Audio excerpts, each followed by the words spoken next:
Hey, guys! Welcome everybody to Game Stuff Podcast. This is a weekly video game hangout show where a couple guys who make games for a living just get together to talk about games for a living. For not a living.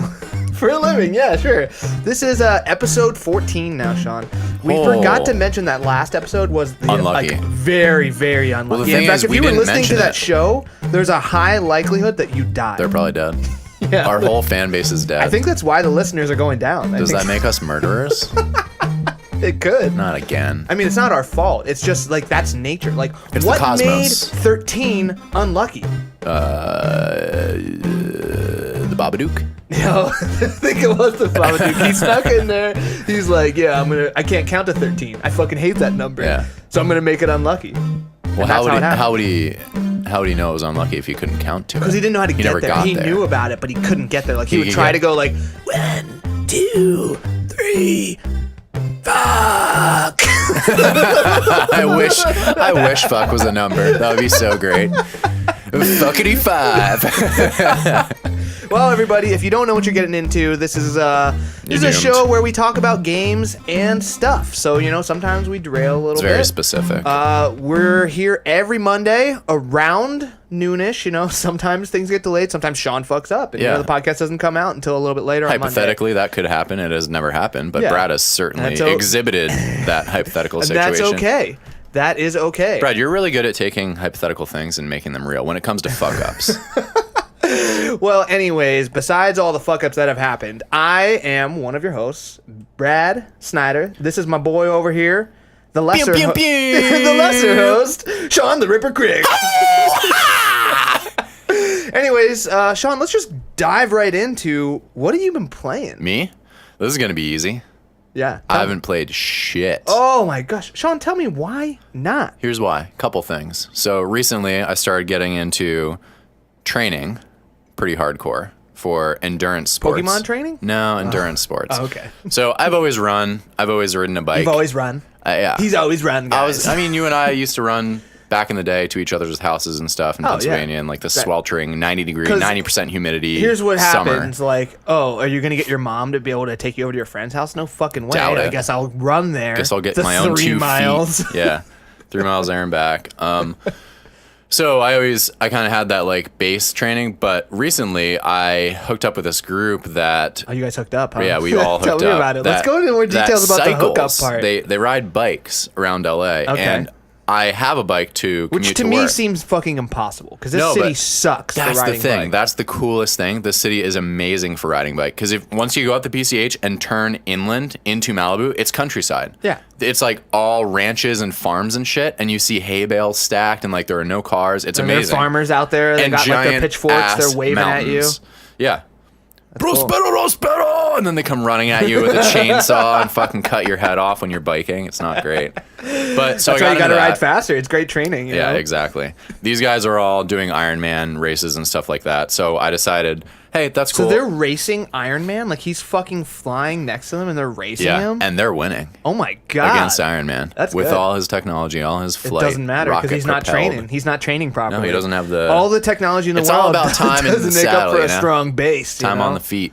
Get those muscles going. So I mean, I think you have always done cardio stuff too, but like, I don't think either of us has really ever had a well-designed training regimen or has ever really trained with data. Yeah, and that's I wouldn't the really say interesting it's not like thing. they were well designed, but they weren't designed to do what you're doing now, right? Yeah, well, and I guess it's like at the end of the day, it's all slow about down and go longer. Well, it's all about your heart rate, and on the bike, it's all about the amount of power that you're putting out. So it's very data driven. You take your max power, your like threshold power, or your threshold heart rate, and you design your workouts based on that. So it's like you're gonna do zone 2, which is like 60% of your max heart rate for 2 hours or whatever. Now, I'm researching this. I'm not doing that shit yet. Yeah, not yet. Because for me, like it's like whenever I work out, I just want to run fast. Dude, and I just want to bike fast. I always want my heart rate to be like ready to fucking blow up. Like that's the limit. Like that's training to me. Yeah. When if my heart like feels like it's gonna die, that's pushing myself. Yeah, But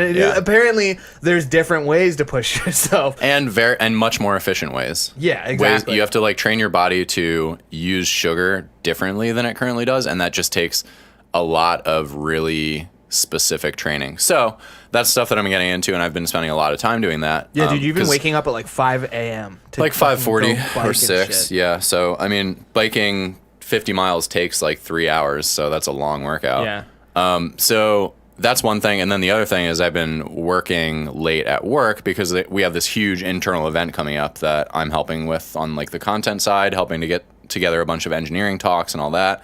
Right. So that's just and this been is like an internal conference that Riot has, right? Yeah, it's kind of like a GDC. But you guys do invite other studios and stuff, right? No, it's 100% internal. Oh, you know, it was Insomniac that did one, I think. They did, Insomniac yeah. Did they one actually did. And Mike Acton talked. Okay, for some reason, yeah, I don't know why I mixed your company up with that. Yeah, so that's way smaller. That's like they invite 16 people or whatever from around the industry. And we're actually... Which is cool. Yeah, we want to do something like that, but it's hard to wrangle people and get them to take a day to do that sort of thing. Mm-hmm. So we're trying to look for other ways to network and just open the door for other, specifically engineering leads at other companies. But this thing, the Tech Summit, nerds. yeah, the Tech head Summit honcho nerds is kind of this like GDC style event where we have a keynote and we Shawn, have 12 explain to the audience talks. what is GDC? Game Developers Conference. Okay. So I guess I'll go to the very basics. You don't have to go to very basics, but the Game Developer Conference is a conference that happens every year, usually in San Francisco. In the Moscone Center, and you go there and you pay a shitload of money and you go and like see all talks the and game network. developers, giving talks on like cool things that they learned or experienced and sharing information with everyone. So this one, we're in a really weird position where it's like we have 550 engineers or whatever. So we have this huge amount of engineers, and it's really important to keep them all on the same page and like make sure that everyone understands our goals and our values and all of that. So every year we get together to just go over that stuff again and see how it's changed and talk about some of the wins, some of the challenges. And so we have a keynote. We have 12 writer talks from engineers who are just like brilliant badasses who have really cool things to talk about. We have all these activities and stuff, so it's a lot to plan, and it's a 2-day event, and so just like wrangling all that content takes months in advance. So that's what I've been kind of staying late for, and so my game time has mostly been like, oh, I'll squeeze in an ARAM in you've been working on stuff. Mm-hmm. You know, sometimes that happens. Sometimes Focusing you can't more be on doing stuff games. You got to over do games. stuff, and that's why this show is all encompassing. Exactly. We don't want to shut out the stuff. No. No. Do we love games? You bet your ass we love games. Do we love stuff? Hell yeah, we love stuff. Why would you ever bet your ass? Like, who even wants that? I don't know. No one. It's not very valuable. Where did that come from? I don't know. Like someone's like, well, fuck, I'm totally out of money. Like, what can I give? I'll bet you this is where it's a sex thing. It's a no, sex thing. I think It is realistically, you're betting your ass, and you're just like you're gonna get fucked take after my this ass. round of poker. It's yours. I think where it really came from is ass as a metaphor for your life. Oh, you think so? People are like, you bet your life, but it's your ass, like your skin. Your ass is the on skin the off your your back. ass is on the line. Yeah. Why is your ass on the line? It's got that crack to like fit to right on the bounce line. right on. Yeah. Yeah. So it's like you're just split right down the middle. Yeah. Oh my god. Yeah. So not playing much, just playing little scraps of games in between. Yeah, you're always playing League of Legends and stuff, which is cool. But yeah, what are you playing? Oh, Shawn, I heard you got this new game. I did get a new game. I would like Hell's Angels? Hold up. Before we jump into this new called game, I would like to Hell's also tell the Angels. audience I do stuff too. Okay. I doubt it. I mean, am I playing new games all the time, trying to keep up with the latest trends and be a good podcast host? Yeah, that's why I'm the best host. Yeah, doubt it. I'm doing stuff. You're so single track. I've got work going on. I'm trying to learn jazz piano, so I'm playing that mostly every night. Sometimes I hang out with friends, Stuff goes on. But besides that stuff. Wow, yeah. What are your interests, Brad? Piano, hanging out with friends. Yeah, put that on your resume. Long walks on the beach. Yeah, so a couple new things popped up in my life this week. I have to just get it out of the way. Still playing Persona, beat another palace. I'm doing one palace a week right now. How are you still doing this? I don't know. Shouldn't you be done? I don't know. I'm 120 hours now. Jesus. So playing Persona, and I'm popping into Splatoon every once in a while. They just released Splatbrella, which is like a shotgun shield thing. It looks so awesome. It's a shield too? Yeah, I didn't get to play with it yet. Wow. Jared was playing with it. How much does it cost? How many points? I don't know. I didn't look. Okay. So I'm playing those still, and I'm going to keep grinding on it. But this weekend, I wanted to take a break because a new game came out that's really cool. And so I'm playing this game, Hellblade. Senua's Sacrifice. Senua. Is it Senua? It's Senua. Senua. Yeah, I thought it was Senua, but it's Senua. Senua. Dude, this game is absolutely like, it's blowing my mind, like no pun intended, because the game is like very much about mental health problems. Yeah. But holy shit, this is an experience that I was not expecting. Like, that's cool. And it's $30. It's okay. So yeah, I'll give you the quick. I don't want to talk too much about it because I think almost anything is like maybe potentially just gonna like ruin your like unique experience with the game. So it's $30, and it's like they say it's gonna take like 6 to 8 hours on average. Perfect. To beat. It's an awesome length. The production value is incredible. The game looks awesome. The sound is really good. There's definitely some sound design stuff that I could nitpick at. Like there's some moments that are kind of fucked up. But they do this amazing stuff with dialogue that I've never like experienced in a game before, and or a movie what, like or the anything. People are talking in the game. So the real quick thing, like spoiler free, is that the main character has like some sort of mental health problems, like schizophrenia or something. They don't explain it because the game takes place in like Viking times. Yeah. So, because they talk a ton about Viking gods, and I think you're fighting like Viking gods and stuff like that like throughout Norse the game. gods. Yeah, and I don't think you are a Viking, but it's very much about that mythology and that lore. And so for her, the voices, it's not like it's not a disease they can explain. It's more like a mystical thing, you know, because that's kind of how they would think. So she has the voice. It's she like has other voices. I think it's in called her head. the darkness for her. So the whole game you're playing, voices are just whispering all around you constantly, and it sounds so cool. Like you haven't seen it yet, I gotta show you, because you'll do something and you'll come up to a door, and there will be a door, and like you try to open it, and it's like the door won't open. Why won't it open? Why can't she open it? She needs to open it. Why can't she? She needs to find another way. There has to be another way. Is there another way? Yeah. And they're like whispering this shit That's to you. cool. Constantly. And they're also giving you game hints. cues. Yeah, it's so amazing. I've never experienced anything like this. She even needs in a the scorpion movie. piece and and it's the the dog way piece. that it's implemented is so clever and it's so brilliant. Like it just, you'd think that it would get annoying, but it's not. It's really really immersive. Yeah. And especially when you play with headphones, like they even suggest like play with headphones because they designed it like everything using like binaural microphones and like binaural. Audio design. So that's kind of like where they have stuff where they're literally trying to reproduce what it sounds like for a human head, and they want to play audio back that way. So with headphones, that's how you get that experience the best way. Yeah, that's really cool. And it's the game is impressive, man. The character is really cool. The story and the lore and everything that's going on is so awesome. One of the first, I think the first credit you see in the game is what was it called? It was like mental health expert or something, or a consultant, and then it was a like historical expert.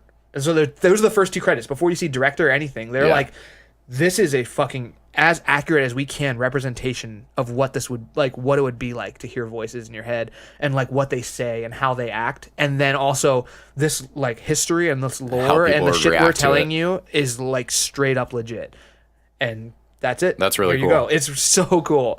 I'm so impressed. It's $30. If you have a PS4, you owe it to yourself to check this game out. The combat is actually really satisfying and awesome. It's Ninja Theory. So, yeah. I mean, Devil May Cry, Heavenly Sword, Enslaved, all of those games had awesome combat. Well, I wouldn't put Enslaved in that camp. You didn't think so? No. I thought Enslaved, I mean, it wasn't super deep. The combat was the weak point of Enslaved. But it still felt cool. It was like, let me slam a robot with my staff 50 times and then do it again for the rest of the game. I still felt that it was Heavenly Sword was unique. Heavenly Sword was you had 3 different like forms, basically, 3 different sword styles, and a different moveset based on each of those. And obviously, Devil May Cry is like cream of the crop when it comes to fast-paced action games. Yeah. So they've got a pedigree. Yeah. So Hellblade, it doesn't like, I wouldn't say it focuses on combat. It definitely is. It's a pillar of the game, but it doesn't seem like it's the most important one. The most important part of the game, to me, it seems like is I think just like experiencing this environment and like the voices kind of guiding you and stuff like that, which is really awesome. So what happens if you're schizophrenic and you play this game? Dude, I have no idea. You think it would cancel out? I mean, playing it as someone who I think is mostly sane mentally, it wears at you, dude. The game emotionally, like mentally wears at you in a way that I have not experienced in a game before.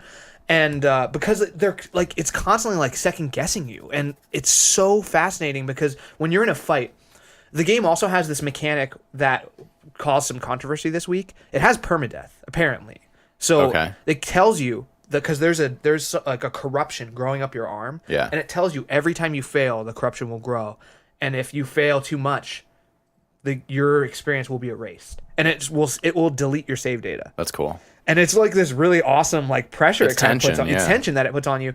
Now apparently some people tested it and they died like 40 or 50 times and it still didn't delete the save data. So I'm not sure so it's offhand like what's happening. Is there a hard mode? It's got an adaptive difficulty that you can turn off if you want. I think you can pick what you want, but it's set to adaptive to begin with, because I think the better you do in combat, the harder they make the enemies you fight them, because it's mostly almost one-on-one fights with enemies, and it feels very weighty and like it. I don't know. It has it's a lot of like reaction based stuff. It's a lot of dodging and countering enemies. It almost feels kind of like the game Infinity Blade in a way, where it feels like like almost like a boxing match against another opponent. And they do add in more enemies, but if you start like getting hit and like it's like the voices start going like, she's gonna die. She's not good enough. She can't do it. She's gonna die. And it's like they're just it's doubting. Like, and it's like it's adding to this whole just like, oh shit, I am dying. You know, it's like it's so cool. I cannot recommend that game enough. It's really awesome. Yeah. Besides that, really cool. I'm playing one other thing that came out this week. It's actually something I worked on, Shawn. Oh yeah. Titanfall Assault, baby. Mobile games, huh? Mobile game. So I'm not a mobile gamer in general. Very few mobile games capture me. I could. You play a lot of mobile games, though. I don't. I can probably list the ones that I like got into on like maybe one hand, and I can only think of 2 of them actually. I really got into Clash Royale for a while, and then I realized that game was draining my fucking soul of happiness, and then I ditched it, and then I really got into Magikarp Jump, and I think those are the only 2 that I really got. Oh no, Fire Emblem Heroes got me. Yeah, Fire Emblem Heroes was cool. Nintendo's not stuff deep has enough. been grabbing me. Yeah, not deep enough. I played it for a while. I really liked it, and I was hoping that there would be more, and then I just kind of got lost. I was hoping the story would not be complete bullshit, but that didn't happen. But so now I'm playing Titanfall Assault, actually, which is a new mobile game from a partner between us at Respawn and Particle City. And it's like a Clash Royale. It's very much you build a deck of units, and you have a map that you have to traverse across to get to the enemy's towers, I guess you would call them. In the game, they're turrets. And so there's 2 ways to win. You can either get to the end and destroy their turrets, or there's 3 hard points on the map, and you can capture those and gain points like you would in like a first-person shooter match, pretty much. And then you gain points over time. I think every second for each, like every couple seconds for. So a hard it's a straight-up point points match. It can be, yeah. Or you can rush the tower and beat their turrets, and if you beat those, you win automatically. Yeah. Even if you're losing points. Yeah. So it's really clever. The depth is awesome.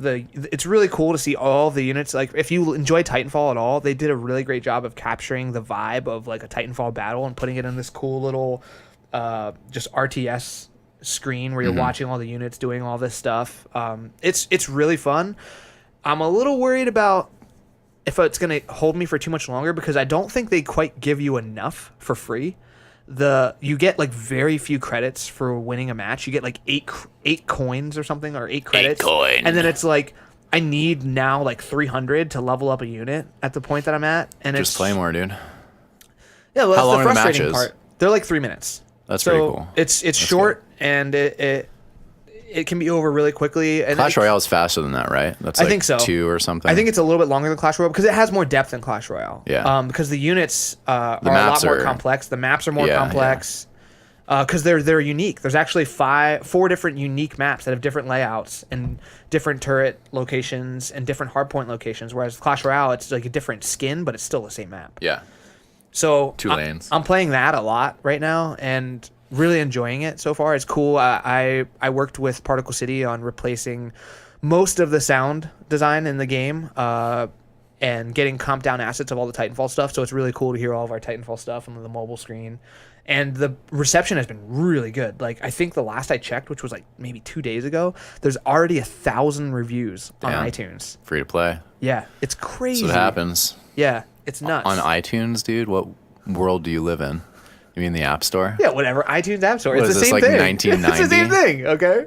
I mean, what are we at? 21 reviews on iTunes? Hopefully it's and 22. we're a free-to-play podcast. Hopefully it's 22 soon. I know. Come on. Somebody jump in and the problem is add a review. Our podcast isn't interactive enough because we need more people to write in. That's true. We do need more people to write in. Tell us what's going on in their lives. lives. Write into GameStuffPodcast@gmail.com and tell us what's going on. Yeah. If your name is really hard to pronounce, that's fine. We'll fuck it up over and over and over. We've proven that. Phantom Force. We'll get it right today, though. Shawn, that's all I've been playing. So let's just dive right into the announcements. Okay. Ooh, this sounds like a sweet game. Have you? I've not never seen heard this? anything about this, but the name. Oh wait, no. By the Spelunky people. Yeah.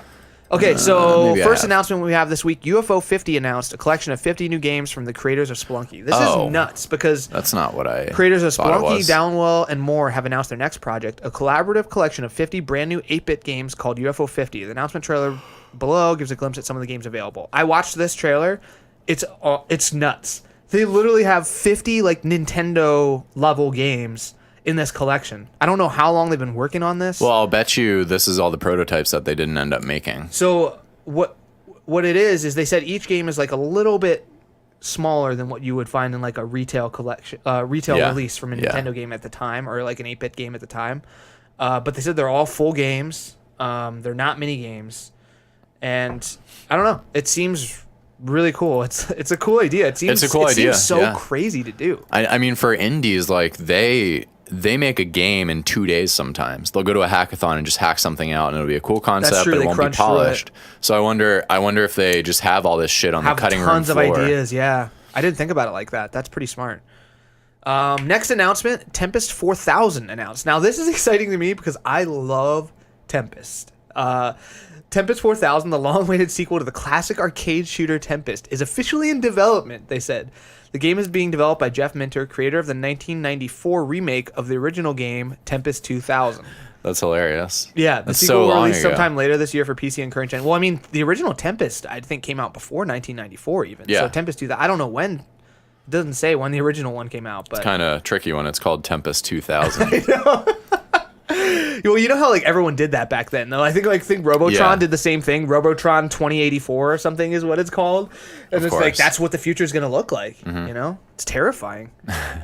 All right, Shawn, what's this next one? I'm going to let you read it since you're into this shit. Metroid: Samus Returns themed 3DS XL system announced. Now, I'm not really one for themed systems, especially handhelds. If it's a console, that's all right. I would be into a themed system if they fucking released themed systems when they first came out, because I almost always buy the console at launch, and then you don't get anything. Well, that's cool. the whole point. The whole point is this gets people who are going to buy it for the game, and it gets people who already have one. But the problem is they always make them ugly as fuck. Like this. Do you think this one's ugly? I actually thought it was cool. The hexagon or whatever's going on there, that's a cool pattern. That's really cool. But why would you just like paste Samus on it? It just looks so trashy. Huh. I don't know. It's not simple enough. It's like, I don't want a character on this sleek piece of hardware. I guess, but for me, like, I was actually thinking about this the other day. I really appreciate super clean, just very well-made hardware. So like an iPhone without a case or something, or a MacBook or something like that.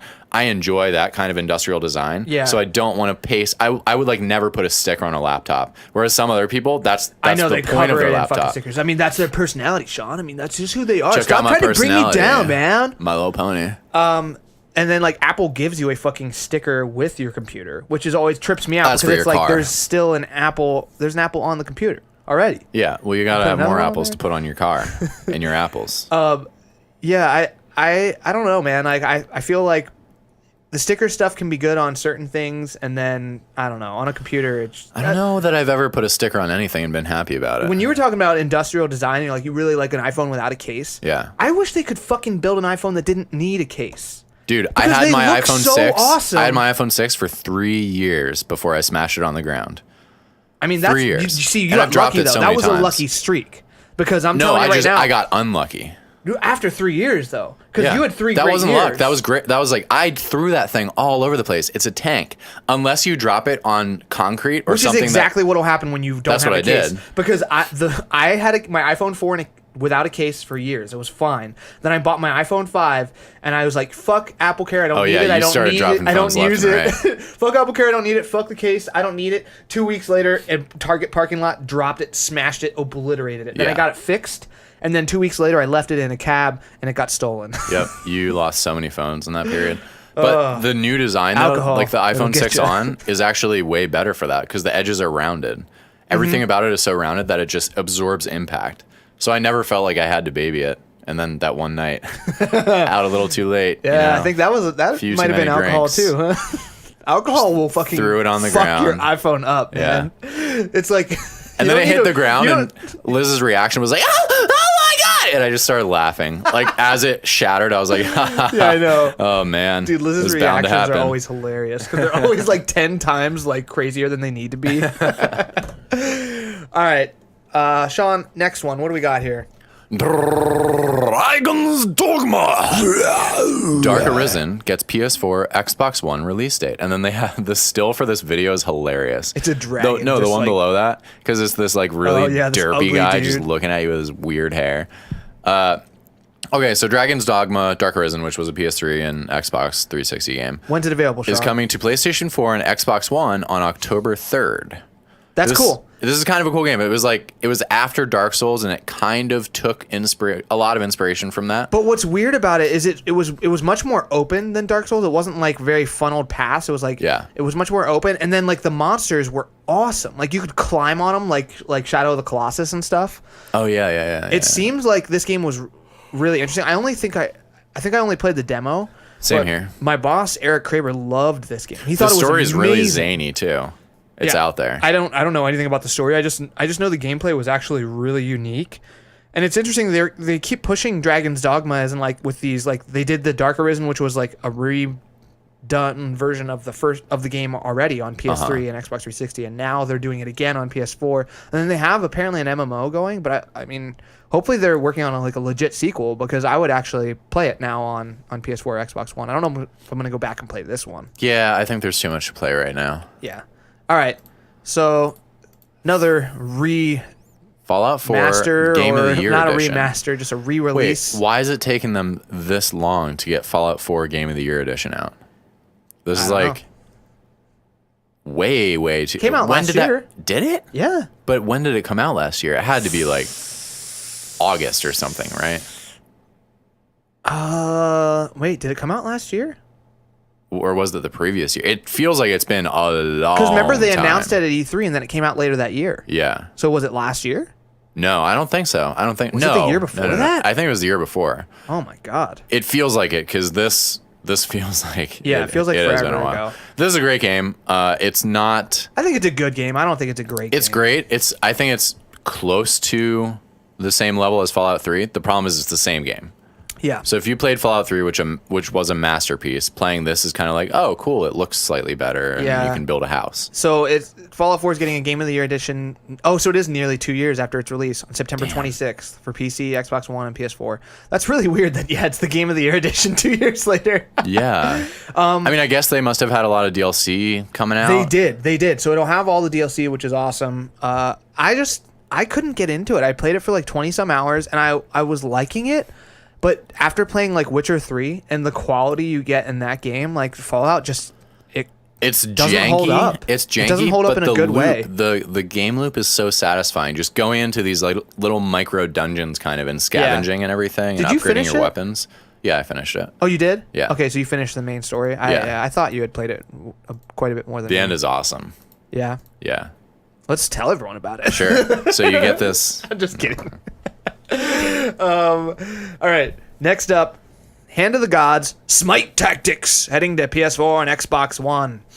Hi-Rez Studios announced it's bringing its Smite-based card battling game to Xbox One and PS4. Why is everyone doing fucking card games these days? It's starting to drive me nuts. Also, is Smite popular enough to warrant a card game? I think it must be. I I don't know. Hand of the Gods Smite Tactics is currently in open beta on PC. The move from closed to open beta was marked with a 70-card Venus competitors. Who fucking cares? Oh my god. Yeah, moving on. Next story. If you care, write into us. Let us know why Smite Tactics. Let us know why this one's unique. Because I think there is room in that genre for unique games, but... Oh, yeah, but it's so weird. The card game thing is really just... It's not weird at all. Every fucking franchise is making a card game. Yeah, Hearthstone is making millions upon millions of dollars. It's making more than WoW for them. That's nuts. So people are like, I want some of that. It's also it's a small scope kind of game, you know? Like, you can put a card game out. Yeah, it's a smaller content. scope, but I mean, like, the design still has to be really rock solid. Yeah, but the design I mean, like, look is at math. like Magic the Gathering. Like, people still haven't fucking like matched up to the like solid design of that game. What do you mean? Well, of course they have. Hearthstone is as solidly designed. It's just I think simpler. people would argue. I think people would argue that it's way intentionally more broken simpler than Magic the Gathering in general. Why? Because there's very specific decks that are just the only good ones. Well, there are a bunch of them that are meta. Especially with the new stuff that they have, like Just the like Magic, the like- adventure stuff. Like there's the new quest stuff that makes. I don't know. Think about I've Magic, just heard though. that the new quest stuff is kind of fucked things Think up. about how many cards are banned in Magic competitive play, and think Mm-hmm. about how they have to like cycle out their old like releases and stuff just to keep it competitive. I think they're on the same level. Yeah, maybe. Anyway, whatever. We don't know that much about it. Super Meat Boy announced for Nintendo we're not Switch. We're not nerds.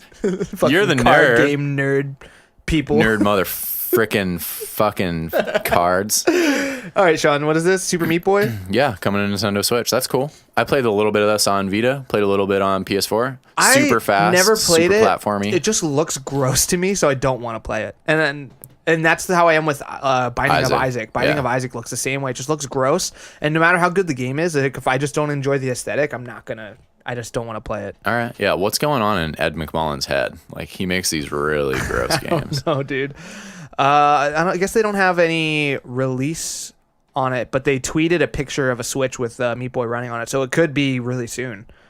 Which is cool because I'm sure it wouldn't take much. People have been stealth releasing some things on Switch. Like Severed just came out this week on Switch. Oh, really? And no one knew that was coming. It's just now it's on Switch. I played a bunch of that on Vita. I and liked that. It was cool, and the graphics were really cool. The feeling was really cool. It was so long and like it was repetitive. I don't like having to use the touchscreen to play the game. I don't want to swipe. I mean, that's just kind of the game it is, you know?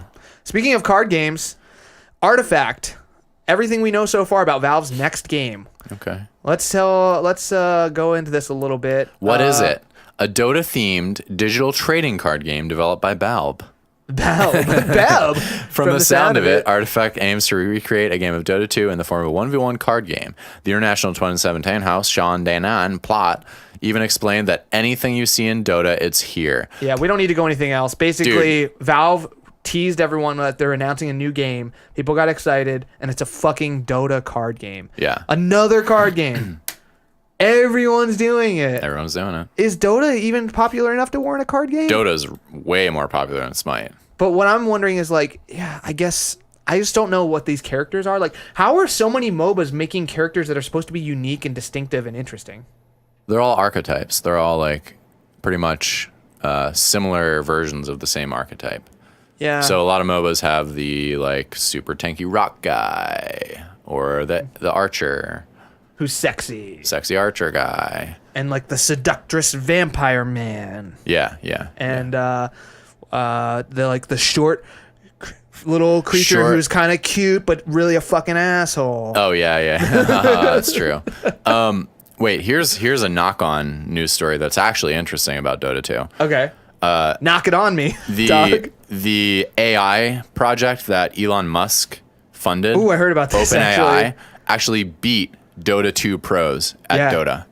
They've created an AI that's better. It was the best player. That is so smart. It takes 2 weeks to learn. It goes into the game and plays a lifetime's worth of matches in 2 weeks, and then it knows fucking everything and can just destroy any pro player. How does it play a lifetime's worth of matches in 2 weeks? Because it's an AI. It just but I don't simulates understand. them. Oh, so it can run the simulations. So it's not even playing a real match. It's just simulating a match. Or way they faster. give it like a headless client or something, and it can go in and simulate and just like speed up time to get through it, to just crunch. So it can perfectly CS. It can I mean, I think these were just 1v1 matches in mid lane, so there was no there was no real like metagame to it. There was no CSing, there was no jungling, there was no teamwork or anything like that. So it was just pure mechanics. Fucking MOBA terms But over here. CSing what, teamwork? and jungling. Yeah, you know what they mean. I don't know what CSing means. You don't know what teamwork means, I'm sure of that. But anyway, this AI beat I play a real solo, human. bro. I can beat everyone. You fucking noobs. You suck. You bringing down my team. And the remarkable thing about this is that so AlphaGo beat the world's best Go player handily. Mm-hmm. That's fine. Go is 100% pure analytical math based. Mm-hmm. For a game like this, reaction time is involved. Yep. There's a lot of like kind of creativity in the way that you solve problems and stuff like that. Yeah. So I guess at the end of the day, it does boil down to knowing what your opponent is going to do 20 moves out. But it's interesting because this is a much more human thing and it requires reacting in the moment. This AI shit is getting out of hand. I'm like seeing this stuff like what was it? What was the other thing that was like running around last week where they're saying like Facebook created an AI or someone created an AI that they shut down because it was like getting too smart. Really? Yeah, and I was like, oh God, why? Yeah. Why? This is so scary. Yeah, I don't know, man. This is how it happens. Let's talk. Let's jump into something a little less scary and more something that we should be doing more of. Announced this week was a new cat dating sim. Perfect date announced. So here's the article. Ever wonder what it would be like to go on a date with a cat? Of course. Well, wonder no more. From developer Bay Team, that's amazing, Team. And publisher Bassa Studios, who did Surgeon Simulator, which is supposedly a fun, cool game, comes the new cat dating sim visual novel Perfect Date. The game, coming to PC and iOS this winter, has human players date talking cats while uncovering the mysteries of Cat Island. Dude, the way I like the state of the game industry right now because every genre is expanding so widely. Oh yeah, it's nuts. Dating sims. There's that Dream Dad game, Daddy. The pigeon one where you date pigeons. What is that? How to Full Boyfriend? Yeah. Yeah. All these different games where you're just dating animals and shit, and it's like, it's going crazy. Yeah, well, they have to because, like, it seems like that gets them a ton of attention, right? Dream Daddy blew up because of the material, and now it's like you have Perfect Date. It's like, it's so ridiculous. People want to talk about it. People want to share it. Yeah. And it is also a good idea. Like, I don't want to downplay the idea because it's hilarious. Yeah. So, well, and this seems to have another layer of depth where you're uncovering the mysteries of Cat Island as you date. Exactly. So that's kind of cool. Like, there's a mystery and a dating game in one. I mean, I want to know what's going on in Cat Island. Yeah. Sounds nuts. That's it for announcements this week, Shawn. So shutting down the announcements there. And let's just round some things up this week.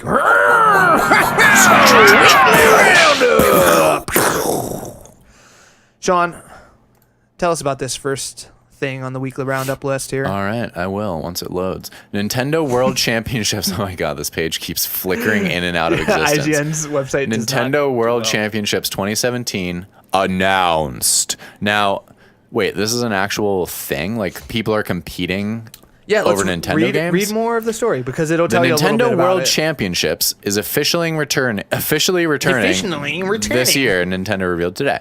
This will be the third Nintendo World Championships following the original in 1990 and the 2015 event at E3. So that's crazy. So there was a Nintendo World Championship in 1990. Yeah. That's like, what was it? All right.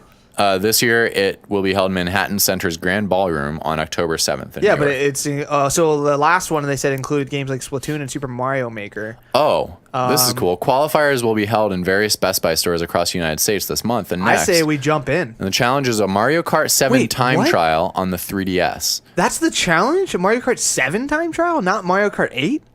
Mario Kart 7, man. Competitors age 12 and younger, and those who are two age There'll brackets, be 12 and under, 13 and older. The younger segment will try for the best time on the Luigi Mansion stage. They can only play as Mario and use the standard cart, standard wheels, and the super glider. The older group must use Bowser with the standard cart, standard wheels, and the super glider on the Bowser Castle 1 course. Those with the highest score in each group from each testing location will advance to the finals. That is super cool. I love that it's a time trial because that's like, everyone gets their own time. You're not interacting with anyone else on the course. It's just go, all the shortcuts, all the perfect turns, no one to use your boosts. Yeah. So, man, that's going to be really competitive. That's really, really cool. So they're saying the competitors will also be able to try out demos for Super Mario Odyssey and Metroid Samus Returns. So that's exciting. If they put it in the Best Buy across the street, are we signing up? Let's fucking do it. Let's go. Let's just go in there, Nintendo sight World unseen. Championship. It's like, we got to start training. I've never played this map. Who's Bowser? All the kids are just like, whoa, oh my God. You're so fast. Except we won't be. So that's cool. That's exciting. right. I wonder if, like, does that mean the championship itself is just Mario Kart, or are you going to be playing games like Splatoon as well? Because I want a Splatoon. That's just the qualifier. I want a Splatoon match. That would be fun. Yeah. Okay, so Ubisoft opens new studio in Stockholm, headed by former EA DICE manager. yeah, so this is interesting because I put this on the list because Ubisoft has been apparently working on an Avatar game, which could be really cool. I don't really care about Avatar at all, but I do see the potential for a cool game. Dude, Horizon was basically an Avatar game. Horizon Zero Dawn? Yeah. How? Because you're dropped into this weird open world where all these crazy animals exist, and you're just fighting for survival. Animal creatures. Trying to save the world from corruption. Here's the thing. I hate Navi. Why? The design of them is just gross to me. Like, I look at them and I'm just It's turned awesome. off. They're like part I plant, want to be turned part on. human. And I think a lot of people are turned on, but I get turned off. They're like 9 feet tall. It's pretty messed up. Yeah, I don't know. So anyways, this new studio. Wait, so you're judging this movie because you want to be turned on and you're not turned on. Yeah, exactly. I feel like they're trying to turn me on, but it's not working. Okay. You know? I just feel like they're failing at it. So, yeah. So the studio, aptly named Ubisoft Stockholm, will work on AAA projects with Massive Entertainment, the Sweden-based studio behind The Division. Bach confirmed the team will work with Massive on its new game based on James Cameron's Avatar, a title that won't be released before 2020. Holy shit, so this game's a long ways off yet. In addition to working on Battlefield Bad Company games and Battlefield 3 and 4, Bach oversaw the development of Star Wars Battlefront, Battlefield 1, and Mirror's Edge Catalyst at DICE. So he's got some good things on there and some, maybe not good things. But you're telling me that Navi right there is not hot. There's a picture of a Navi, and it's the main one, and no. Okay.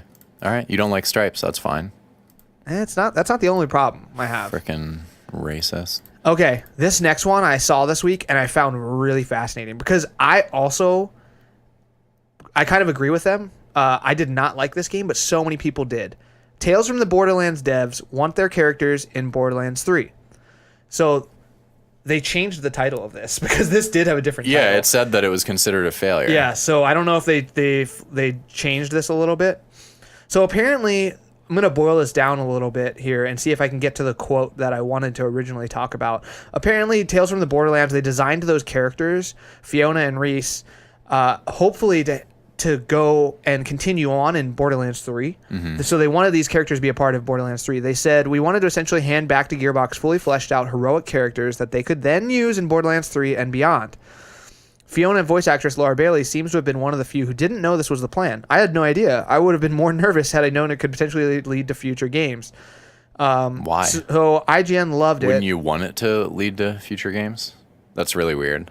I think she would have been more nervous. There's more pressure, I guess. I don't know. You want a bigger role, right? Yeah, but I mean, she felt like the audition was probably less pressure because it was just for a Telltale game versus going. This is really confusing because I don't know if this was the plan or Telltale just wanted this behind the scenes and was sad that it didn't happen. I think Telltale was sad that it didn't happen because it's weird. It's like they just made characters and they're just like hoping that Gearbox would take them, or did they tell Gearbox, "Hey guys, we're making characters for you"? Yeah. Sadly, going by the developers' words in the article, a second series seems unlikely. Despite critical success, writer Nick Herman explains that sales weren't great by the end of its run, and that internally it was perceived as a failure. I always thought that taking Borderlands as a franchise, out of all the things that they were working on at that time, Borderlands was the one that just didn't fucking fit. Yeah, for me. for sure. Like, I was like, why? Why would you go into Borderlands? And Borderlands isn't popular enough to just kind of carry it. Yeah. Whereas Minecraft is, because they did a Minecraft thing, right? Yeah. I mean, Walking Dead. Yeah. The Wolf Among Us was also a risk. Batman. So this is around the same time. That was almost like a new IP. That was like... Yeah, it almost felt like a new IP, yeah. And then they went into Batman and Game of Thrones. Are you fucking putting Borderlands up with Game of Thrones? That's crazy. Yeah. So apparently it didn't sell very well, and I always wondered about that because I tried to play this game. I played the first episode, and it took me like 2 or 3 tries to get through it. And so many people loved this game and thought it was hilarious, and I thought it was funny at times. And then the second episode, I kept getting crashes, and I had to keep restarting the beginning of that game, and I just quit. I just was like, I can't do this over and over again. It's not fun enough for me to go through these same jokes over and over again. Well, that's interesting. Go back. No, don't go back. They had a quote from Anthony Birch. I'm pretty sure he works at Riot now. Oh, really? Yeah. So I wonder if they like reached out to him and he commented, even though he doesn't even work for Gearbox or Telltale at all anymore. Where's the last thing. Hopefully Gearbox has a higher opinion of the series than Telltale. Anthony Birch, who wrote Borderlands 2 and Borderlands the pre-sequel, as well as later episodes of the Telltale series, added, I really hope they show up in Borderlands 3 in some way. Yeah, so we'll see. I mean, Telltale, to me, still just hasn't fucking, like, nailed their release schedule for these games. Like, they start all of these stories and they just leave them fucking hanging. It's so weird. Like, Game of Thrones, I wonder how much that one sold, because Game of Thrones, you think that's a fucking huge name. And the Telltale game, I really, really liked. I think critically that one wasn't as well received as Borderlands, but I thought their storytelling and the way that they captured the vibe of the Game of Thrones universe and put you in a new family that you never really hear about in the show or the books was amazing. Like, as a huge fan who has read all the books and is now finally caught up on the show. Finally. I thought the game was awesome, and they've just left us hanging for like a couple years now. Nothing new. Where the fuck is Game of Thrones at? They're already doing another Batman season. Yeah.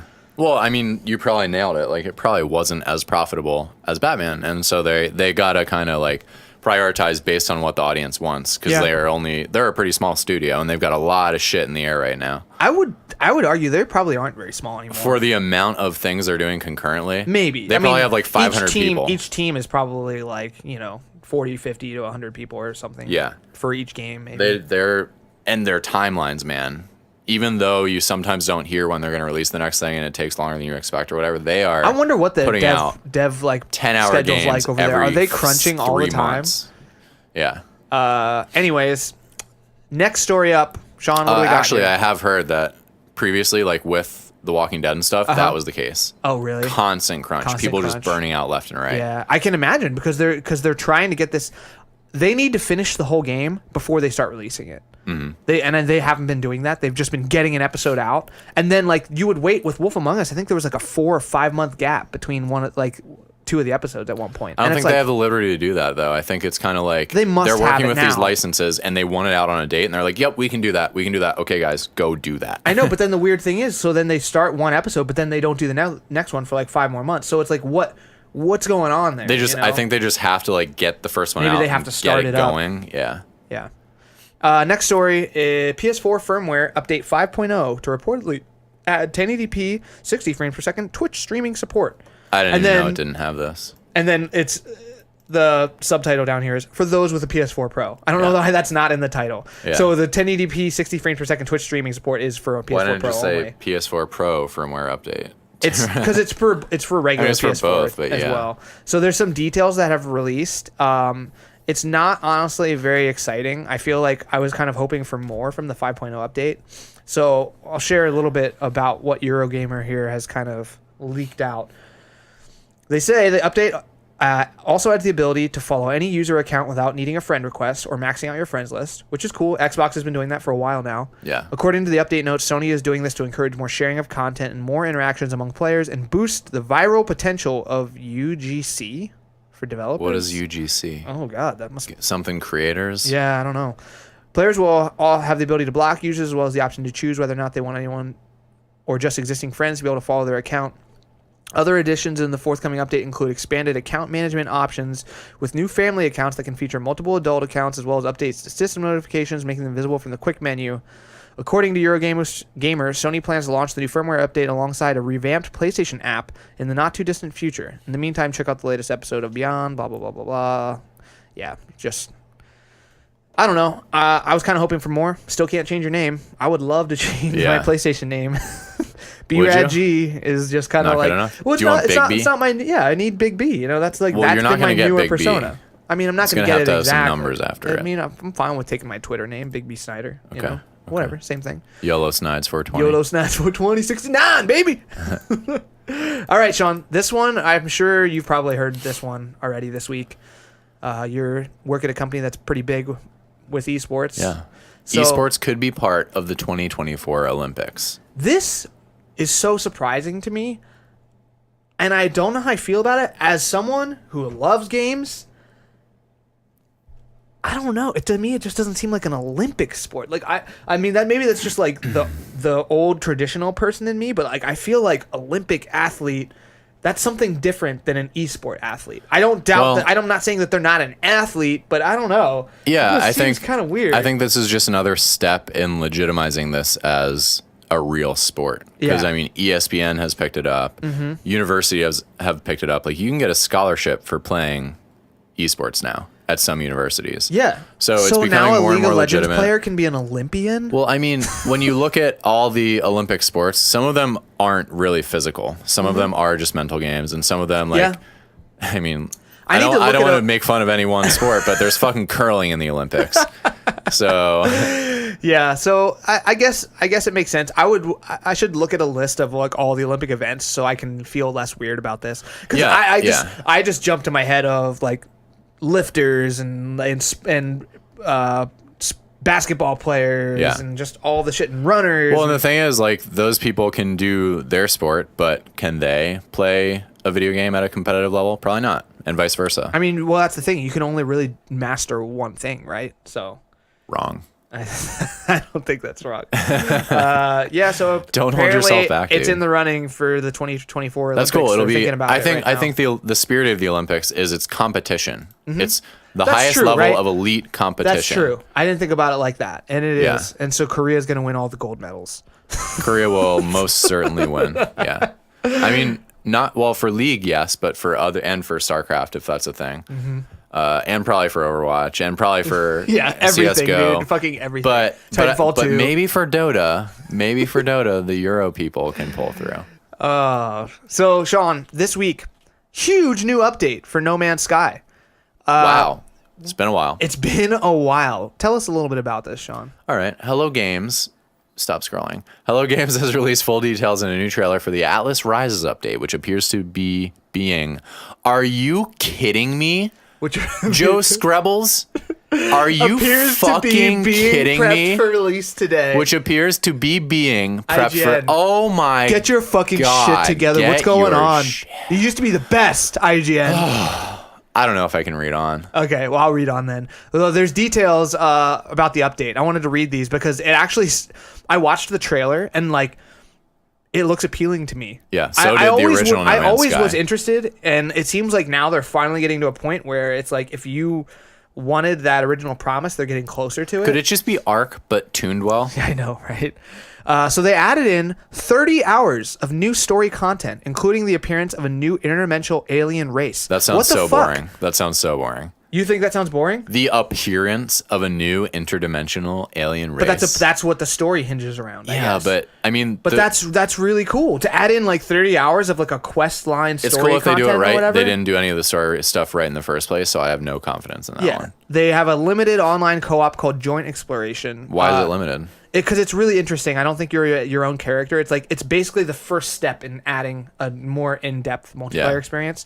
Improved galactic mapping and better waypointing. Variety and visual quality of planets improved with new rare planet types. Fucking awesome. Crashed freighters, buried resources, and scavenging missions. I saw this. It's super cool. It's like they have like giant ships crashed on the planets now that you can scavenge through and find stuff in. New mission board introduces constant extra missions and NPC guilds, full galactic trading system, more in-depth scanning with updated analysis visor, overall improved visual quality with high resolution textures, big visual upgrade. The video I saw, the trailer I saw, I was very impressed. I was like, whoa, the lighting and everything looks really cool. Terrain manipulation tool allows you to mold planets as well as destroy them. So yeah, they showed that too. So you're like, when you build stuff, it's like you use the terrain manipulator to build stuff, and it looks really awesome. You can destroy planets. Oh, space combat I want to go around destroying all the rare planets. I know, that would be so sick. Space combat improvements, more ship types, and low planetary flight now allowed. That looks really cool. They showed that in the trailer. They're like, low planetary flight is dangerous, or whatever in the trailer, and it's like they show you like flying through like all of like the stuff on the ground, like the Rogue Squadron stuff. style. It was cool. Quality of life improvements such as ship summoning and better inventory management. Ancient portals actually do something now. That's pretty hilarious. That's some good self-deprecation. The problem here is that's a lot of updates, and I still don't have any confidence that it like puts the game where it needs to be. So listen to this. This explains the co-op a little bit. Hello Games is careful to say that interaction with others is currently very limited in joint explorations, allowing up to 16 players to see each other as strange floating orbs and use proximity voice chat. We may eventually get to more, however, as the notes say, that this is an important first step into the world of synchronous co-op in No Man's Sky. So that's cool. So they're building first steps into like getting you all to probably be able to do all the full No Man's Sky experience. Right allowing now, up to they've 16 added players to see each other as strange floating orbs and use proximity voice so they chat. can talk That's to each not other. fun. That's not fun gameplay. It's a step. It's a shitty step. Why release that? Because it's a first step, dude. Yeah, but why don't you like take the other steps before you release multiplayer? That doesn't make this a multiplayer game. I'm kind of pissed. Oh my god. This is ridiculous. Like they put this game out probably a year and a half, 2 years ago, and they got a shitstorm of bad PR for it, and they haven't fixed it. They have been though. They've been working on it. They updated the graphics. They put some ships there, so now you can scan ships just like you scan fucking obelisks. This is just like this is boring. their third major update though. Like they've done a bunch of I mean, stuff. I have to play the game to be sure, but Yeah. I just like it. Just tastes. There's a bad taste in my mouth from this. This is a good taste to me because I'm tasting just a ton of flavor right now. Yeah, it's kind of bland.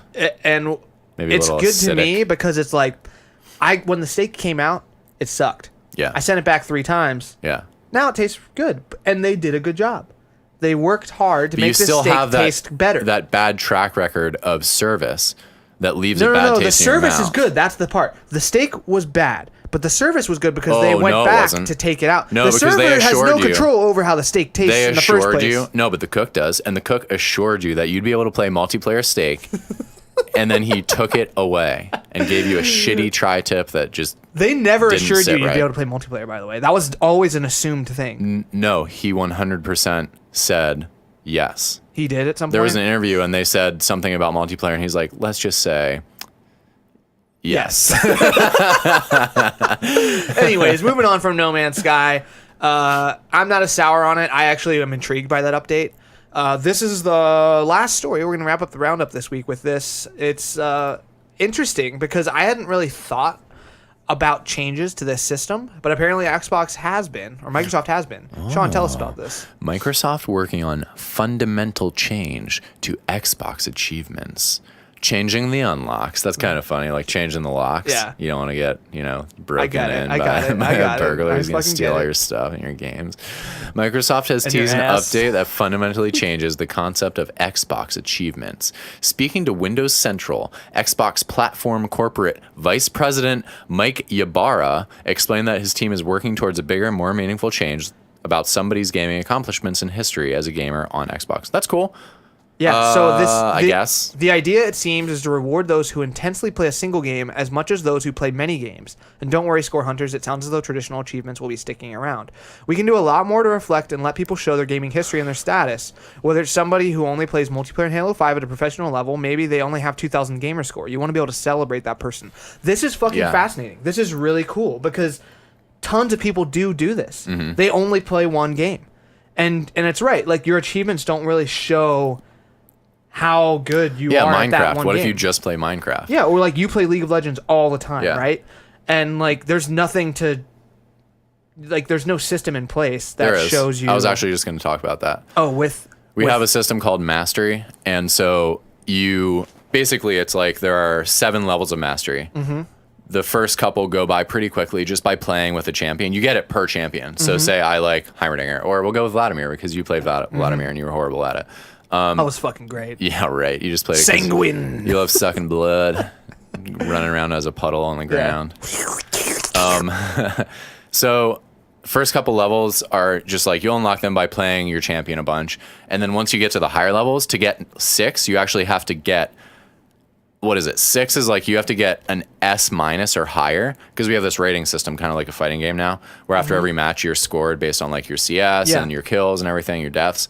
And it's really hard to get an S. You have to get an S to unlock a beacon, like an icon that you can craft into the next level of mastery. So then at that point you have a purple mastery, and that's like and that's is this really something cool. that gets displayed next to your You can username spam or it. your account? It gets displayed, and also in the game you can use like a little emoticon that is your mastery. So like you kill someone and you flash your mastery. Oh, nice. And then after that you have to get 2 or is it 3 S's? I think it's 2 for level 6 and then 3 S's for level 7. And level 7 is a sweet blue mastery. Oh my And that God. one's Oh, it's fucking blue, hard. so it's That one's sweet. hard. And that's cool. It's like kind of like achievements. So it is That's your rewarding platinum. you. Yeah. But then beyond that, you keep accruing points. So you go on the leaderboards and stuff and you'll see people who have like 100,000 mastery on this champion. And that's just like, oh my God, you know this champion. That's cool. So really, it is the really same. well. It is this. It's like it's rewarding you for continuing to play the game. Yeah. It's like you're getting more points or achievements. I wonder. I mean, Microsoft seems to be doing a lot of right things right now. Like they are really trying to get the gamers back. And it kind of sucks because I feel like PlayStation. Like meanwhile, we just talked about PlayStation's 5.0 update, and it's kind of shit. It's like nothing that anyone really wants. Who cares? It's about the games. And this is all icing on the cake. If your cake sucks, the icing doesn't matter. But I mean, it's that problem, Actually, right? that's not true. It's that ego problem though, too, right? Where like when Sony was on top with PlayStation 2, they made PlayStation 3 kind of fucked up. Yep. And now they're on the top again, big time with PlayStation 4. And they're not doing backwards compatibility. They don't fucking care. They're going to charge you for PlayStation Now. Xbox is like, no, we're going to let you play everything. Oh, yeah, guess what? Also, original Xbox games. You can play those now on your Xbox One. That's fucking awesome. That would and be now great. they're like, hey, we want to reward you. If you're playing this game all the time, we want to give you more achievements. We I'd want to play do Dead more. Space. Sony, meanwhile, is like, Sonic Mania, you're not getting a fucking platinum. Fuck you. Yeah. God damn it, I'm so Fuck you. pissed. That just apparently came out. Go play your last night. mayonnaise game. Sonic Mania. Yeah, fucking My Name is Mayo gets a platinum. Sonic Mania is not going to have a platinum. Wow. I ordered the collector's edition, by the way. It's got this sick Gross. Sonic statue. It's huge. It's like it's sitting on a Sega Genesis Master Drive, and then it's just this giant Sonic thing. It was only $50. Yeah, you're not a nerd. Just like you said earlier. I'm gonna get that game because I'm gonna get that game. It's the PlayStation 4 edition, collector's edition, because that's all they had left in stock. And then I'm gonna get it on Switch too. I'm gonna buy it twice if the reviews are good. What is wrong with you, dude? I love Sonic, dude. Sonic is so bad. Sonic is so good. The first Sonic games were real bad, and then the ones after that were letdowns compared to those Sonic games. Wrong. Right. All right. That's it for the roundup. Let's talk a little bit about some upcoming games, Sean. What do we I got didn't coming hear out about this week? StarCraft Remastered. Now, let's set the stage here. A lot of these little blurbs get cut off on IGN's page. Yes, okay, So, so what we- we're going to do is we're going to get to the cutoff and we're going to add our own. Yeah. So What okay, we we're want gonna it to be. explain how this works.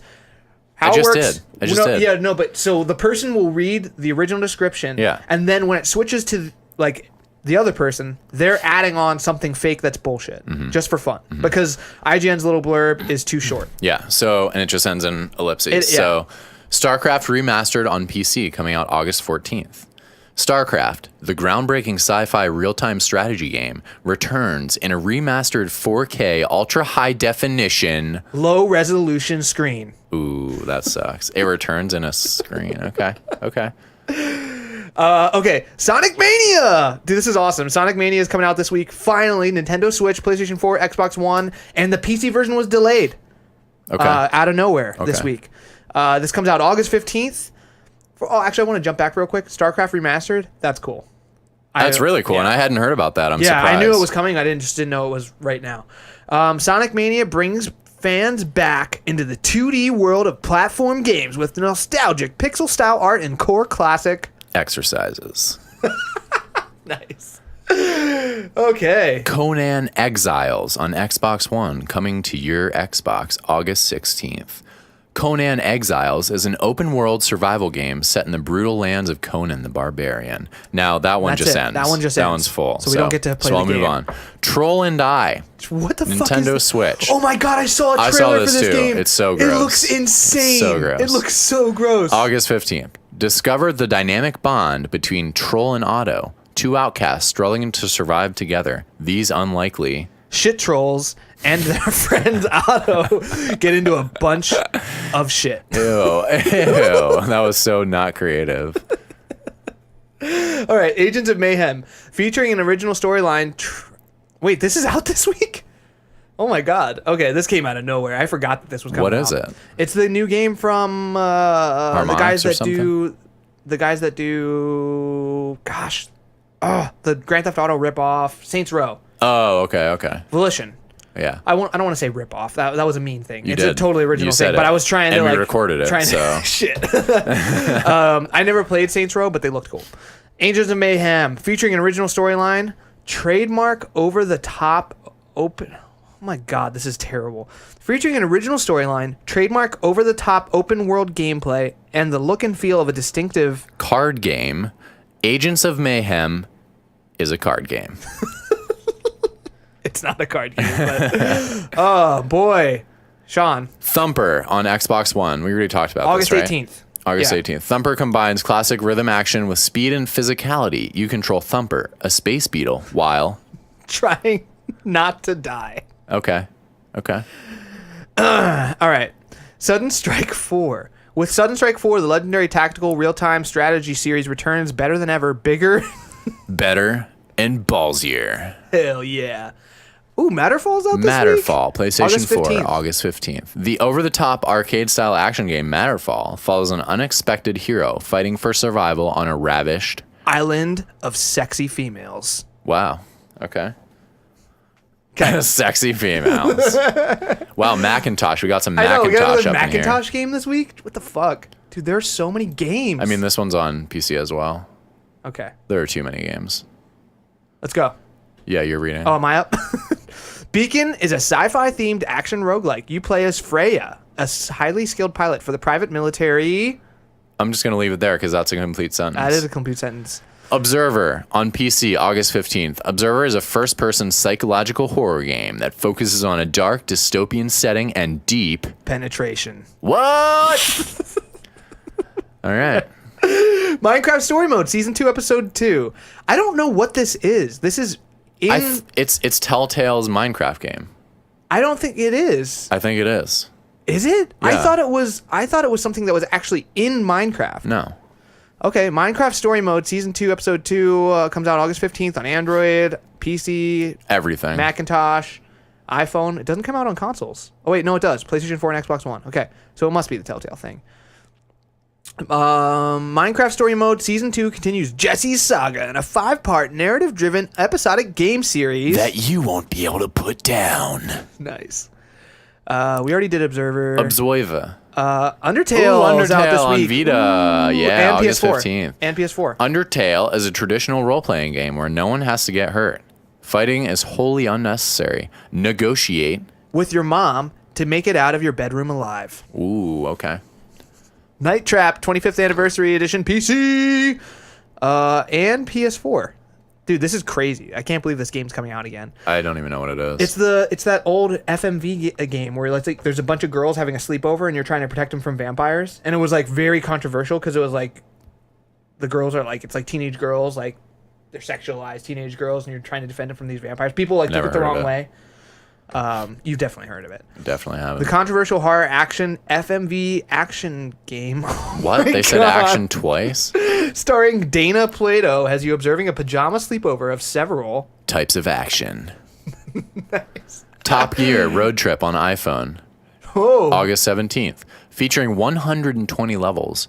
Top Gear Road Trip is a casual action-packed match 3 racing game that allows players to... play way too many fucking levels. A match 3 racing game? What has the world come to? Van Helsing 2? The Incredible Adventures of Van Helsing 2, August 15th. In The Incredible Adventures of Van Helsing 2, you are not the only one behind a mask. Van Helsing fabled. Van Slayer finally feels what it's like to be slain himself. Oh shit, so he dies. That's it for this Spoilers. week, everybody. That's it for the games. That's a lot of games. Oh my goodness, That's I a heard whole- something coming along the tracks as we were doing that.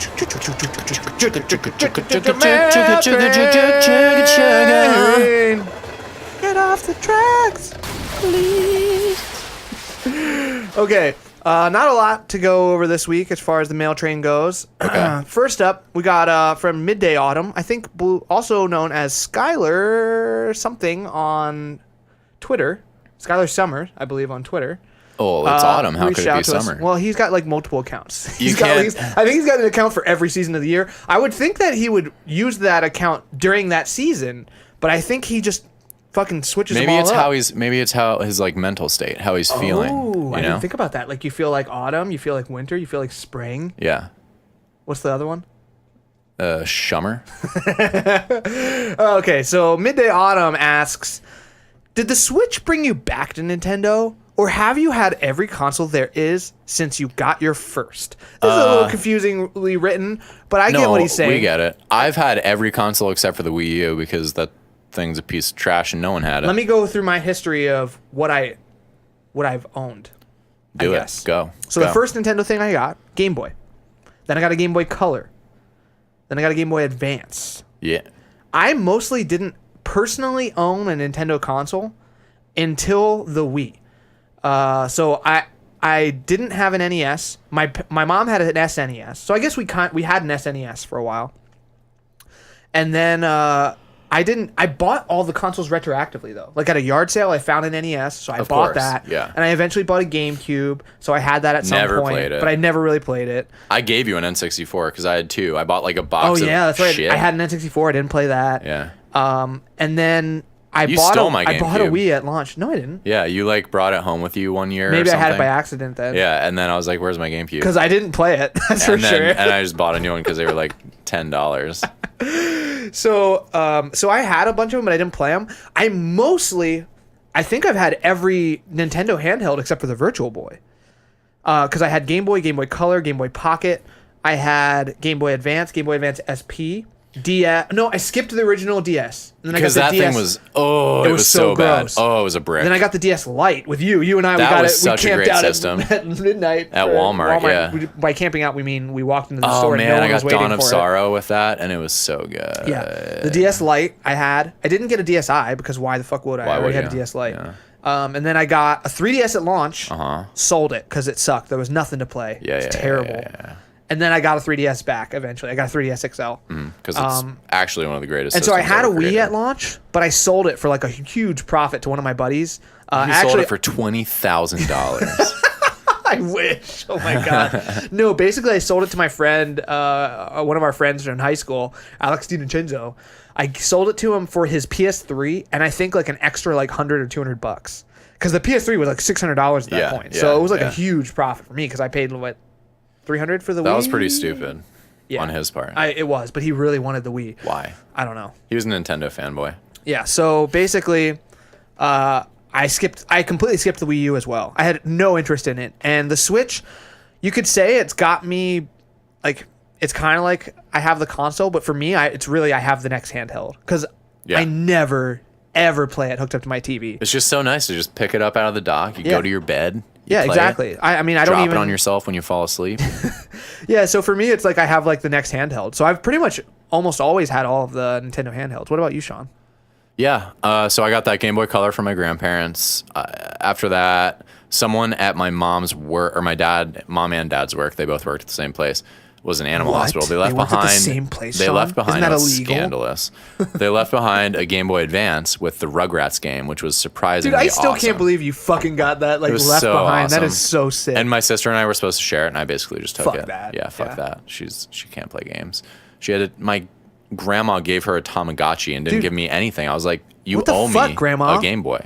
There's so many actually like surprisingly fun Game Boy Advance games, like of franchises, yeah. where you're just like, this shit Everything. sucks. Everything but is it was fun. actually pretty fun. Yeah, even those stupid Dragon Ball Z games were amazing. No, those Dragon Ball Z games are actually considered good games. Don't you walk around and like punch rocks? Isn't that part of it? You punch actual rocks. You can. Yeah. But dude, Legacy of Goku 1 and 2, 1 was the worst one for sure, but it had a great I remember 2 foundation. and 3. 2 and 3 were amazing because they were like legit full-on RPGs with like gear and equipment, yeah. and like you could The continue to fighting was level really up like cool. crazy. I want to yeah. play one of those. Dude, they're so much fun. I would kill for another the Lord of the Legacy Rings Goku. games. Return of the King. I played so That was like much Diablo of that game. on Game Boy Advance. Fighting the Balrog. Holy shit. so good. Anyways, go on. What else did you get? Then I got a Game Boy Advance SP. And I've had like 3 of those. I had one with the front light, one with the back light, Then another you one with the you back had your light. toilet one. One to scrub the toilet, one to like brush my teeth with. And then I got my GameCube, obviously. Yeah. My favorite console of all time, kind of. And I never had an N64, but my cousins did, so I was constantly playing Mario Kart in New York whenever we went up there. got a Wii launch day with you. We camped out. Also sold that to this guy in high school, Sam, and bought an Xbox 360 because I couldn't wait around for the PS3. Yeah. So I played the 360 forever, and then I eventually sold that and got a PS3 when I remember you had like Gears of War and you brought it over and it was like, holy shit, look awesome. At this game. We played Gears of War and Condemned. Yeah. Condemned was scary as fuck. I love Condemned. And at that point, I wanted to hate Xbox so much. I was so pissed. But you were like, oh my God, it has games. I was legit pissed that you bought an Xbox 360, which is so weird. It's like, why do I care? And I was like, dude, Burnout Revenge is on it. Yeah. That's like but then you showed me Condemned, and I was like, that won me over. Yeah. So had that, and then skipped Wii U because honestly, it just, at this point, I don't really want many consoles. I want to have one that's kind of my go-to that I can focus on and get all the good experiences on that one. Mm-hmm. And then if I have others, I feel like I have to play the good games on those. So it's like, okay, suddenly I have 50 games I need to play every week. Yeah. So I skipped the Wii U and the Zelda game on, wait, was there a Zelda game on Wii U? No, there was no original Zelda on Wii U.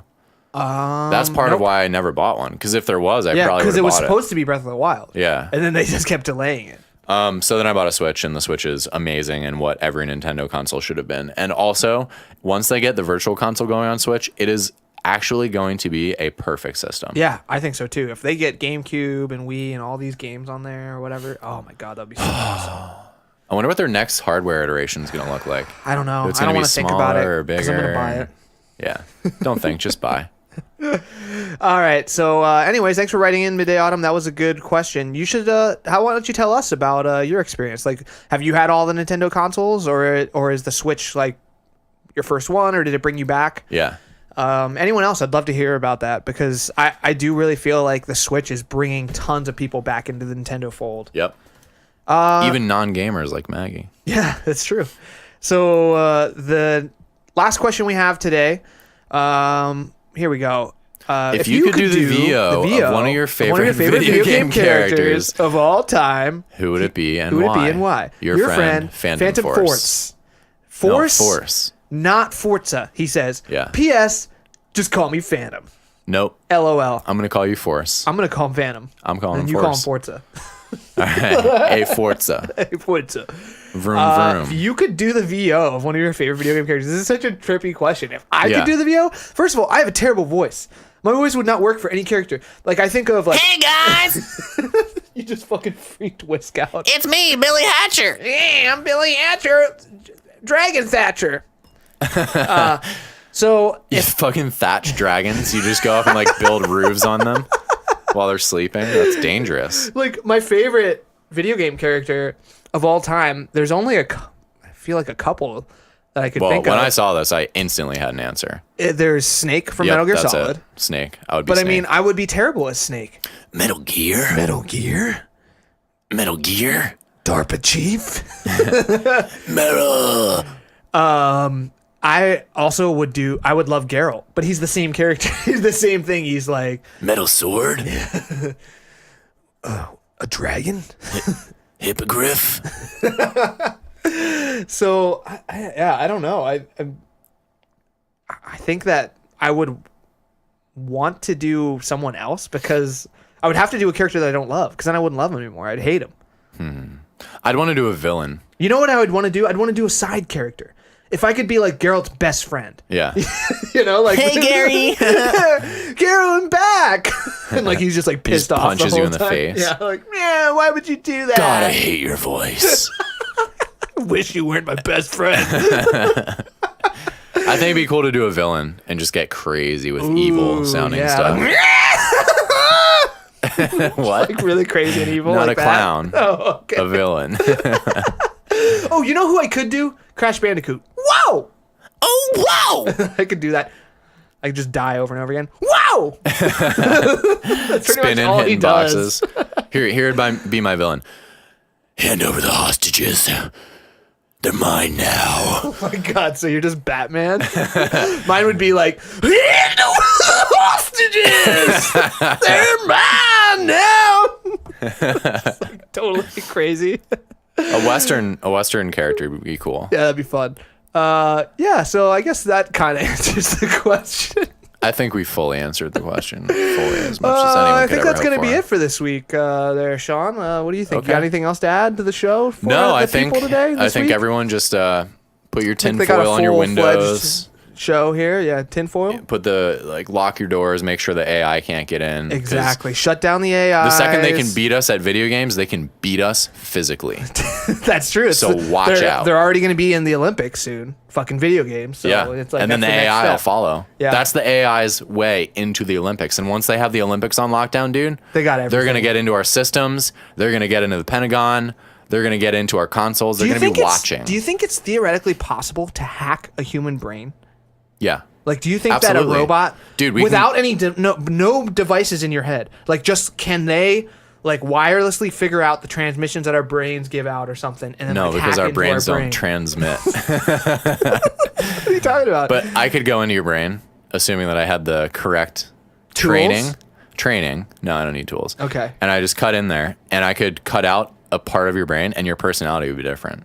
Or I could cut out a different part, and you would only see out of one. You would see like monovision or something. Yeah, but that's not what I'm talking about. Like, sure, yeah, you could make me fucking retarded if you wanted. I can make Okay, you I like get really it. smart because Yeah. that's the only. It can only go up from here. I'm saying, like, could a robot just? We'll talk about this another time. Yeah, Anyways, all right. Good everybody, want to say thanks for joining us this Thanks, week. guys. If you could just follow us on iTunes, subscribe to us on there, review us. We're on the Google Play Store, we're on Stitcher, we're on SoundCloud. Following us in any of those places would be super helpful. Ask us anything. Yeah, if you could write into the show, gamestuffpodcast@gmail.com. You can write into us on Twitter, at GameStuffPod. You can follow us on there. We try to post updates about what's going on with the show throughout the week and hopefully some fun stuff about what games we're playing. You know, I have a question for you guys. Besides video games, what are some of your other hobbies? Yeah, what stuff When you're are not you guys gaming, doing? what's the stuff in your life? Yeah, tell us. We'll talk about it on the next show. Yeah. All right, Which will be a everybody. while because I'm going to be out. I'm going to be in Ooh, yeah, I forgot. Pennsylvania and this New is the York heads for up. 2 weeks. This is the last real update show for 2 weeks. Sean's gonna be gone. We're not gonna miss. There's gonna be a show. we've recorded but some it's not special gonna be. episodes. Yeah, we've got some special Some side side quest quests, if you will. episodes where we diverge and we talk about other gaming stuff for a little bit. So for the next 2 weeks, that'll be going on. But I'll be here and I'll be manning the Twitters and the Gmails and everything. So just let's talk a bit. Hang Yeah. out. I'll be here in spirit. Sean will be here in spirit. Hello, Spirit Sean. Hello. Goodbye. Goodbye. It's me.